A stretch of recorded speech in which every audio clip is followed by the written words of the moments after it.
പറഞ്ഞ് നമ്മുടെ കാര്യങ്ങൾ സാധിപ്പിക്കണം. അല്ലാഹു തൗഫീഖ് നൽകുമാറാകട്ടെ. ആമീൻ യാ റബ്ബൽ ആലമീൻ. അതുപോലെ തന്നെ ദുആക്ക് ഉത്തരം കിട്ടാൻ വേണ്ടി നാം ശ്രദ്ധിക്കേണ്ടത് നമ്മുടെ ജീവിതത്തിന്റെ ശൈലി. ഹറാമ് നമ്മുടെ വയറ്റിലേക്ക് എത്തുന്നില്ല എന്നൊരു ഉറപ്പ് നാം എല്ലാവരും വരുത്തണം. ഹലാല് മാത്രമേ എൻ്റെ ശരീരത്തിലേക്ക് എത്തുന്നുള്ളൂ.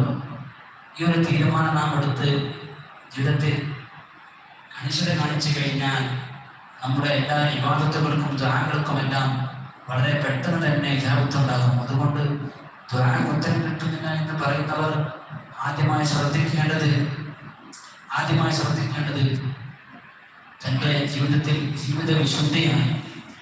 ഹലാല് മാത്രം തൻ്റെ ശരീരത്തിലേക്ക് എത്തുന്നുള്ളൂ, ഹറാം എത്തുന്നില്ല എന്ന കാര്യം അവൻ ശ്രദ്ധിക്കണം. അതുപോലെ തന്നെ തൻ്റെ സഹപാഠികൾ, തൻ്റെ സ്നേഹിതന്മാർ, കൂട്ടുകാരന്മാർ അവരോടൊന്നും അനീതിയായി ഒരു